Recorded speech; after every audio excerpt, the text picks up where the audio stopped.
Well, good day. This is cell alignment. As you can see, these cells are centered. All the words are in the center, but they don't have to be in the center. You could put them on the left, or you could put them on the right, or you could put them on the center. It doesn't really matter. I think I'm going to keep mine on the left. And you might notice that this column is very wide. It's much wider than it needs to be.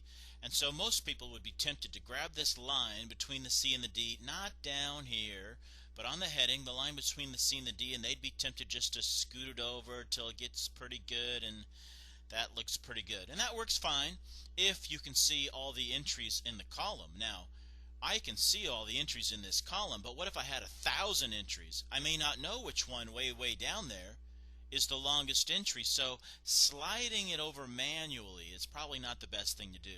The best thing to do to get the column just as wide as it needs to be is to double click this line. If you double click the line, Excel will automatically adjust the column width to be just as wide as it needs to be to put the longest entry in. So I'll do the same thing for B over here. It's a little bit too wide. Instead of just guessing where to put it, I'll just double click this line, not down here, not over here, not over here, exactly on the line, double click. And it makes it just as wide as it needs to be. If you make it a little bit too narrow, look what happened to the word. The words get chopped off, don't they? And that's called truncated. The words are truncated, and words will get cut off or truncated. What would happen though if you had numbers? Here's numbers in A and there's numbers in D, and I'll take this one and I'll manually scoot it over, scoot it over, scoot it over, scoot it over, and watch what happens. Whoa! Numbers will not get truncated. Numbers will not get chopped off. If there's not enough room in your narrow little column to put the full number, Excel will give you a series of pound signs like this, and that's trying to tell you that the number is too wide and the column is too narrow.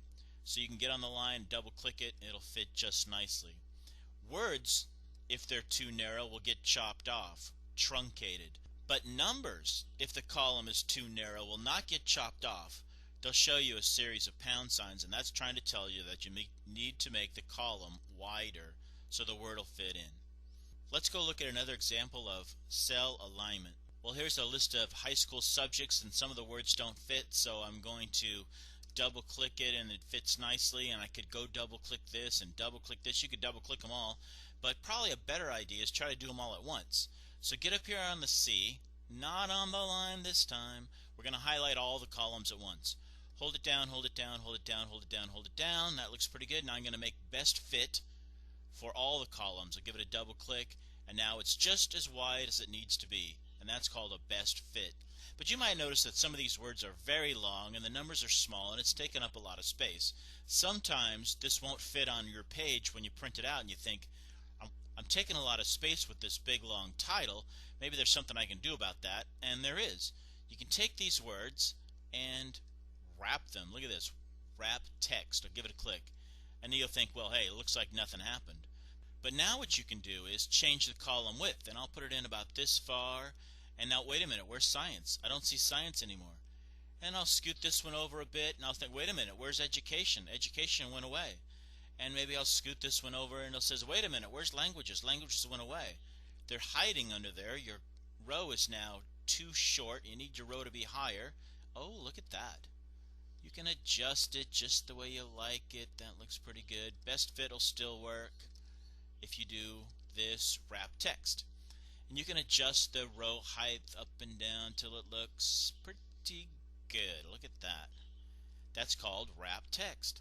Let's put a title on this spreadsheet. Maybe we'll put Florin High School. Enter. And now I wish this Florin High School was centered across all the columns. On the left, I could center it, but wait a minute, that doesn't look very good. I could put it on the right, and now it's on the right of A1. Or it's in the center of A1, or it's on the left of A1. That's not good.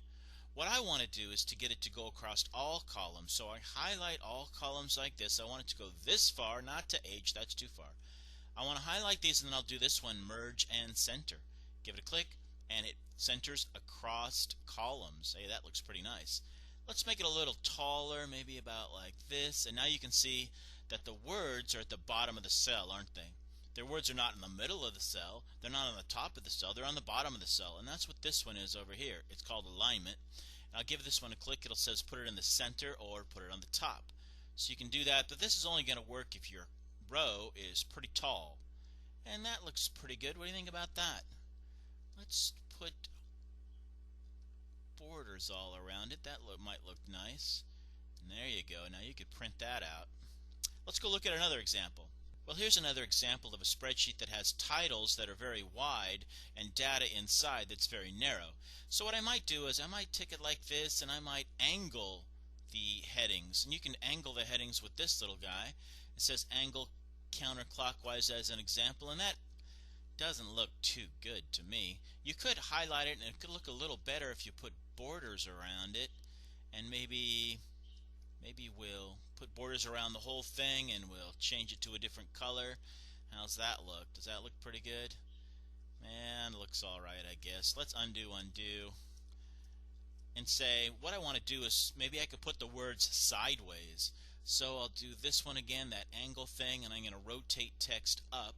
Now all my columns are very, very wide. I'll highlight the columns, not on the line. I could double click each one.